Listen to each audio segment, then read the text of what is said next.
제2차 세계대전 당시 월스트리트에는 이것이 몰려들면서 세계 경제 도시의 위상을 다시 한번 확인시켰는데요. 이것은 무엇일까요? 정답. 그 혜성 씨? 전쟁 때는 또 화폐 가치가 불안정할 수 있잖아요. 예. 금이 몰려들어요. 예, 혜성 씨 정답입니다. 혹시 지원 씨도 금 생각하셨나요? 아니요.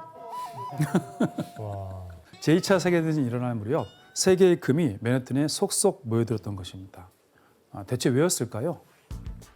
미국은 전쟁과 전쟁터가 아니었어요. 그렇죠. 전쟁 한복판이 아니었죠. 그래서 제2차 세계대전 두 개의 전선이 있는데 하나는 태평양 전선, 하나는 유럽 전선이죠. 근데 두 전선으로부터 미국은 좀 벗어나 있었던 것이고 바로 이처럼 전쟁 한복판이 아니었던 미국은 전 세계 국가에서 가장 안전한 나라로 평가되었던 것입니다.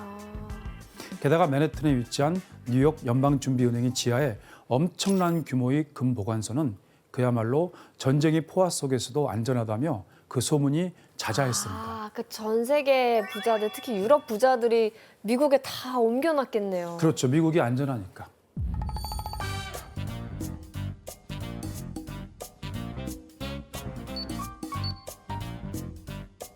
금 보관소는 맨해튼 지상에서 약 24m 아래에 위치해 있었는데 그 위로 지나는 지하철 철로에서도 10m 아래에 있을 정도로 아주 깊은 지하에 위치해 있었습니다. 비밀스러운 공간이네요. 그렇죠.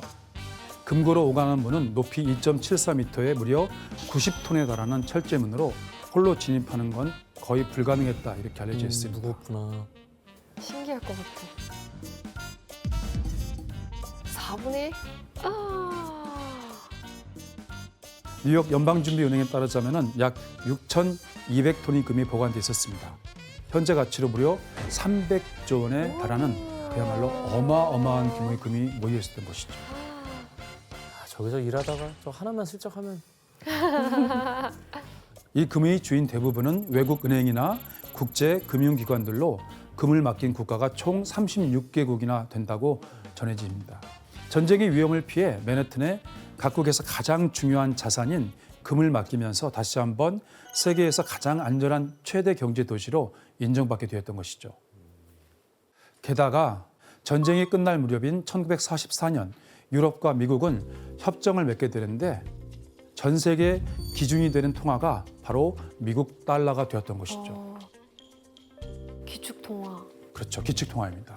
이렇게 달러의 안정성 확보로 전 세계는 이제 월스트리트를 믿고 더 투자하게 되었던 것이고 맨해튼에는 매일 전 세계인들이 돈이 쏟아져 들어오게 됩니다. 공실력이 결과- 더 높아졌겠어요. 그렇죠. 맨해튼은 이제 누구도 넘볼 수 없는 경제 규모를 이룩하게 됩니다. 그리고 전쟁 후 맨해튼은 또 한 번의 전성기를 맞이하게 되는데 바로 세계 최대 증권 거래소인 뉴욕 증권 거래소에 이어 1971년 새로운 형태의 온라인 증권 거래소인 바로 나스닥이 탄생을 하면서부터입니다. 나스닥은 또 뭐야? 다우지수랑 다른 거야? 나스닥은 뉴욕 증권 거래소와는 달리 컴퓨터를 통해 거래하기 때문에 별도의 거래소가 존재하지 않는 장외 주식 거래 시장이었습니다. 나스닥은 등장하자마자 약 10여 년 만에 뉴욕 증권 거래소의 거래량을 거의 따라잡게 됩니다. 그러네요. 세계 1위, 2위를 기록하고 있는 증권 거래소들 덕분에 맨해튼은 세계의 돈을 끌어모으는 금융도시 위상을 놓지 않게 된 것이죠. 이현주 평론가님, 그 나스닥 덕분에 세계적인 기업으로 도약한 기업이 많다고요? 그렇죠. 그러니까 원래 증권거래소 상장하려면 상장하면은 일반 투자자들 돈을 많이 모을 수 있잖아요. 그러니까 규제가 원래 심해요. 그래서 뉴욕 증시 같은 경우에는 굉장히 요건이 엄격해서 나중에 상장 많이 할 것 같은데 당장은 돈을 잘 못 벌어요. 이런 기업들은 잘 상장을 안 시켜줬거든요. 근데 그런 기업 중에 우리가 아는 마이크로소프트, 애플 그들을 다 끌어모은 게 나스닥이에요. 나스닥은 그런 규제를 낮추고 거기서 많이 거래하게 했고 또 이미지도 저렇게 전산화를 시켜놓으니까 이런 테크놀로지 앞서 있는 기업들이 나 나스닥 상장한 기업이야 라고 말하기 좋았던 거예요. 그러니까 여기로 더 몰리게 되고 그런 꿈의 증권거래소가 된 거죠. 하지만 세계의 명실상부한 경제 도시가 된 맨해튼에는 부가 집중되면서 탐욕에 사로잡힌 월스트리트에는 위험한 투자, 위험한 거래 이런 것들이 속출하게 됩니다. 그중 끝모를 탐욕으로 월스트리트를 뒤흔든 사건이 하나 있었습니다. 바로 영화 울프 오브 더 월스트리트의 실제 모델인 조던 벨포트 사건입니다. 이 조던 벨포트는 월스트리트에 입성해 고객이 맡긴 돈으로 주식을 올려주는 주식 트레이더였습니다. 공격적인 영업 방식으로 월스트리트의 늑대 이렇게 불렸죠. 조던 벨포트가 주식으로 돈을 버는 방법은 일명 펌프 앤 덤프 수법이었습니다. 펌프 앤 덤프는 뭐 어떤 거예요? 뻥튀기 같은데 약간? 펌프. 펌프 앤 덤프란 잘 알려지지 않은 기업의 주식을 사들여서 뻥튀기, 펌프한 뒤에 투자자에게 팔아치워서 막대한 차익을 챙기는 그러한 방식이었습니다. 사기꾼인데요, 그러면? 그런 셈이네요. 그 정도 가치가 아닌데 가치를 높다고 예, 뻥튀기를 해서 판다는 얘기 아니에요? 맞습니다. 특히 조던 벨포트는 장외 시장에서 거래되는 페니스톡이라고 불리는 주식을 팔았는데 한 주당 가격이 1달러가 안 되는 저가 주식이었습니다. 그래서 페니스탁인 예, 거예요? 쉽게 말해서 싸서? 쓰레기 주식을 팔았던 것이죠. 이렇게 1989년 조던 벨포트는 투자은행인 스트래튼 오크먼드란 회사를 세우고 이제 조직적으로 쓰레기 주식을 팔아치우기 시작했습니다. 진짜 간도 크다. 당시 조던 벨포트는 약 15억 달러가 넘는 실적을 올리면서 월스트리트의 혜성으로 떠오르게 됩니다. 그리고 뉴욕 타임스와 월스트리트 저널, 포브스 등 세계 유수의 신문과 잡지에 기고까지 할 정도로 저명한 금융 인사가 되었던 겁니다. 와. 그럼 나수지 기자님, 당시 주식 트레이더들의 그 콧대나 막 이런 것들이 위상이나 이런 것들이 되게 대단했겠네요. 그렇죠. 실제로 그 당시에 월스트리트 트레이더 중에서는 한 해 보너스만 5억 5천만 달러를 벌었대요. 5억 5천만 달러를 벌었대요. 이게 보너스요? 지금 기준으로 2조 원 정도 되거든요. 이 기록은 그때 세워져서 지금도 깨지지 않았어요. 한 해에 이 성과급으로만 2조를 벌어간 겁니다. 그래서 당시 트레이더들의 연봉이 일반 직장인보다 한 적어도 5배에서 10배는 높아서 다들 트레이더가 되고 싶어하고, 그래서 경영학과, 경제학과 그리고 MBA 과정이 굉장히 인기를 많이 끌었다고 해요. 또 해야 될 것 같아. 교수님, 이렇게 잘 나가는 트레이더의 수법이 어떻게 세상에 알려지게 된 거예요? 예, 만족할 수 없었던 조던 벨포트는 불법 거래를 통해 재산을 더 증식하려 했다가 덜미를 붙잡히게 됩니다. 드디어. 예, 한 회사를 집어삼키려 차명 계좌까지 만들어 해당 주식을 85%나 사들였던 그는 결국 FBI에 체포되었던 것이죠. 아유, 참. 결국 1999년 그의 불법적인 영업 방식이 모두 들통이 나면서 벨포트는 증권 사기 혐의로 기소돼 감옥에 가게 되었습니다. 그로 인해 피해를 입은 투자자들의 돈은 무려 2억 달러에 달했다, 이렇게 전해집니다. 그런데 월스트리트 탐욕은 여기에서 끝나지 않았습니다. 2007년 그야말로 전 세계적인 금융위기를 불러온 최악의 사건도 발생하게 됐죠. 바로 이 사건은 2007년 서브프라임 모기지 사태로 시작된 금융위기입니다. 서브프라임. 예. 2008년. 무슨 뭐 서브프라임 모기지 사태 워낙에 좀 유명한 사건이잖아요. 그죠. 뭐 정확히 어떤 사건이었죠? 당시 미국에는 세 단계의 신용 등급이 있었습니다. 가장 높은 등급을 프라임 등급이다 이렇게 불렀던 것이고요. 중간 단계를 RTA, 가장 밑에 있는 등급이 서브프라임 등급이다, 즉 낮은 신용 등급이다 이렇게 이야기할 수 있습니다.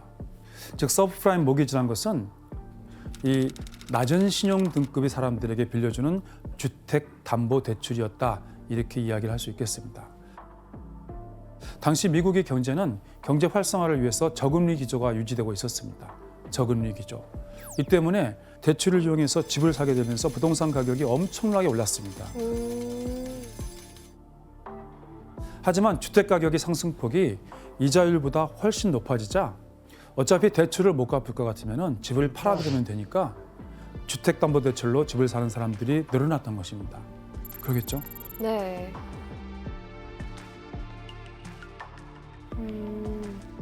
자, 그런데 이 대출을 해주는 기관들은 가장 높은 신용 등급인 프라임 등급 외에 이자 수익으로 재미를 볼 욕심에 신용이 낮은 서브프라임 등급 사람들에게도 주택담보대출을 해줬던 것입니다. 네. 당시 심지어 죽은 사람 이름으로도 대출이 나왔다, 와. 이런 말이 있을 그냥 정도였습니다. 막 퍼줬. 심지어 강아지 이름으로 대출 받았다는 얘기. 뭐 그냥 체크를 별로 안 하고. 누구나 대출이 대출을 가능했던 해준 거죠. 것입니다. 문제는 이러한 저금리로 생성된 거품이 이제 언젠가는 꺼질 수밖에 없었던 것입니다. 거품이 꺼진 뒤 변동금리가 10%를 넘겨버리게 됩니다.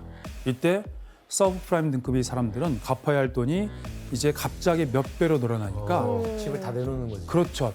수많은 서브프라임 등급의 사람들이 집을 포기하며 파산해버리자 은행에서 이 집을 가져오겠죠? 담보물이니까. 근데 문제는 이 집값이 떨어졌던 것입니다. 집값도 폭락하고 결국 은행은 엄청난 손실을 입을 수밖에 없었던 것이죠. 대출을 마구잡이로 해준 게 문제였네.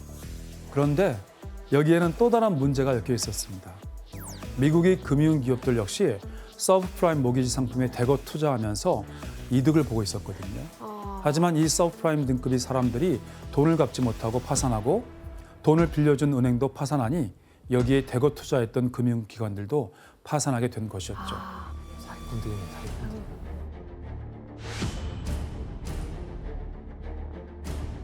이때 서브프라임 모기지에 모든 투자를 아끼지 않았던 리먼 브로더스는 약 6,130억 달러, 당시 가치로 무려 675조 원에 달하는 엄청난 돈을 갚지 못하고 결국 파산했습니다.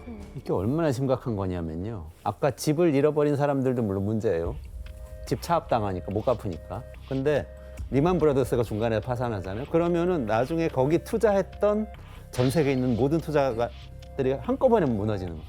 그래서 크기는 880만 개의 일자리가 사라졌다. 그리고 19조 6천억 달러가 사라졌다.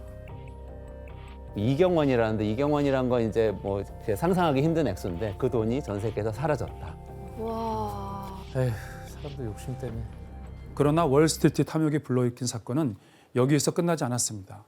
리만 브라더스 파산 후 금융위기가 본격적으로 시작되던 바로 그때 월스트리트에서 시작된 사상 최대 사건이 발생합니다. 대체 어떤 사건인지 우리가 화면을 통해서 한번 보도록 하겠습니다. 조커? 좋건데. 이 인물의 정체는 바로 나스닥의 최고 자리인 위원장을 3번이나 역임했던 나스닥의 아버지로 불리는 버나드 메이도프입니다. 버나드 메이도프는 사실 탁월한 투자 감각으로 경제가 어려웠을 때도 두 자릿수 수익률을 보장했던 사람입니다. 그 결과 1970년대 초부터 2008년까지 그에게 투자를 맡긴 고객만 해도 전 세계 136개국에서 3만 7천여 명에 달했을 정도로 그의 명성은 자자했습니다. 하지만 2008년 12월 버나드는 사기 혐의로 체포되었습니다. 대체 어떤 사기를 쳤을까요? 버나드 메이도프는 신규 고객한테서 받은 투자금으로 기존 고객에게 이자나 배당금을 지급하는 방식으로 사기를 쳤던 것입니다. 돌려막기 하는 건가요? 그렇죠. 돌려막기입니다.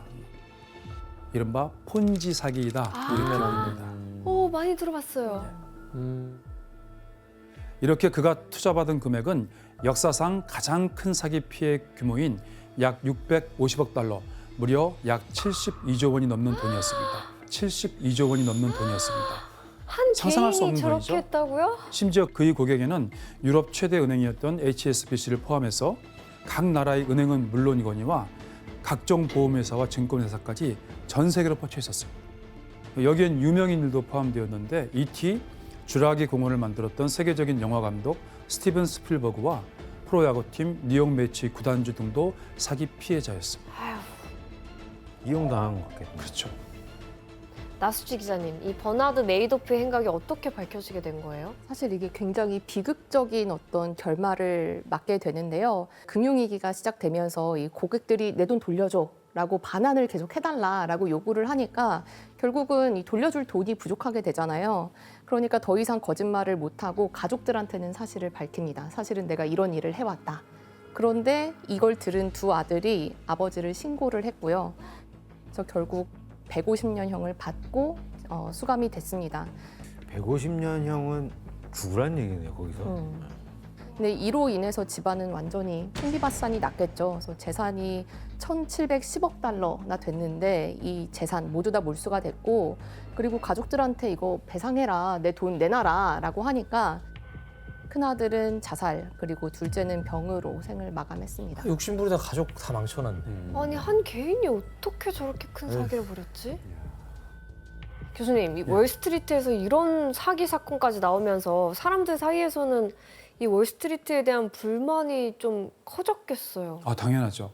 하지만 대선에서 이기고 나면 언제 비판했냐는 듯 월스트리트 출신이 억만장자들이 정부 주요 경제 인사에 오르는 일이 벌어져 월스트리트의 식지 않은 영향력을 반증하고 있습니다. 결국 맨해튼은 아무도 주목하지 않던 뻘밭에서 약 2천조 원이 넘는 세계 최대 부자 도시가 되기까지 많은 비판과 위기를 겪으며 성장해 왔습니다. 여러 위기를 겪었지만 여전히 건재한 맨해튼을 새롭게 아는 시간이 됐기를 바랍니다.